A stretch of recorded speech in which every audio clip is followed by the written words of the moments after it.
Now, when I set up Back to Roots, one thing I was not prepared for was everything that it is to be a small business owner. I had absolutely no idea how to deal with all the things that are required that go on behind the scenes to be able to operate a business the way that you want to do it. When I left London and I came back here to where I'm from in mid Wales, I came to this space here with Elwyn of Pixel Haze, where we storyboarded to get things out of my head, to be able to create a website, to be able to develop a brand that has evolved over time to Back to Roots that you now know and how it's presented today, to be able to reach your target market, to be able to create and establish an expectation so there's no clashes, so that we're able to actually meet people where they're at and to be able to provide an evidence-based service. I'm really pleased to be able to involve not just Elwyn but the Pixel Haze team in this internship, for you to be able to be exposed to all of these things, to give you the best chance of creating your alternative as well.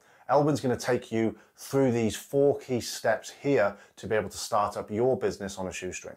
So Elwyn, do you want to just take us through what these 4 key steps are that we've got on the board here? Okay, yep, absolutely. So what we've got here is a truncated version of a course that I run regularly, which is called the Shoestring Startup. And it's based on 4 key questions that you would have in your head. So we start off with, what do I want? Now the question is, what do you want from your business? Are you focused on attaining a certain amount of salary? Are you looking at building a culture? Are you building an empire? Are you looking to build a chain company? So having those goals at the starting point is really important, because that gives you something to measure against. Then we can look at the what do I need? What do you need to have in place to make this a reality? We then move into the second point. Who are my customers?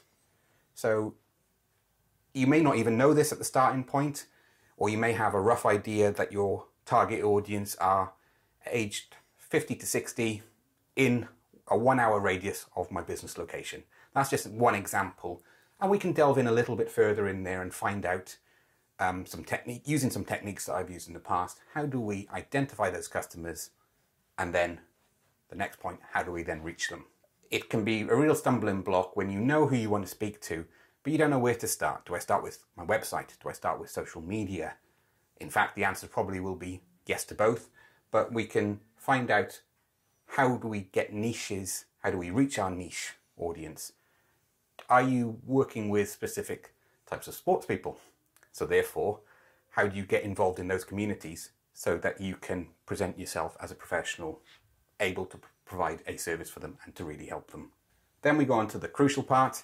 It's all well and good speaking to your target audience. How do you then get them over the line? And Luke's just going to talk us through very, very quickly the b2r chalkboard, which I believe you have as part of the internship. Yeah, I mean, the chalkboard that you will have as part of this internship is developed based on motivational interviewing principles, which means that we are building concepts collectively in a shared decision-making way with the person that we're working with. If we were to just splurge all of this information at you at once, like some lecturers will do, it's impossible to be able to digest. So that's the same for our clients. So to be able to build and bring to life the concepts that are part of your chalkboard that you can't buy anywhere else, because you have to be taught how to be able to use it. You have to be able to taught how to individualize it, adapt it and evolve it in the broader context of all the things that Elwyn's talking about here.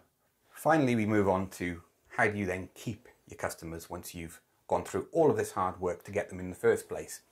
Now, there's an ethical argument here as well. Back to Roots, I know firsthand, promotes an ethical way of retaining clients, and it can sometimes be a little bit of a quagmire in your particular industry. So think of your program lengths. Is it the right length which is in the best interest of the customer, or is it in the best interest of yourself? If it's the latter, then you're unlikely to keep customers over a longer period of time. So that's what we're looking at, is being open, honest, and brutally honest in some instances over what you can do, and also what your patients and customers can do for themselves. Quality control is a given. If you don't deliver quality work, you're not going to keep customers in the long run. And then we move on to the final part, which is one of my favorites, which is the TNTs. If delivered properly, they can have a huge benefit for your business. And when you're asking what on earth is TNT, it's the tiny noticeable things. It's the company that remembers what someone drinks, if they have a hot drink, every time they come into their offices. And then when you tell them, or is it tea, milk, 2 sugars.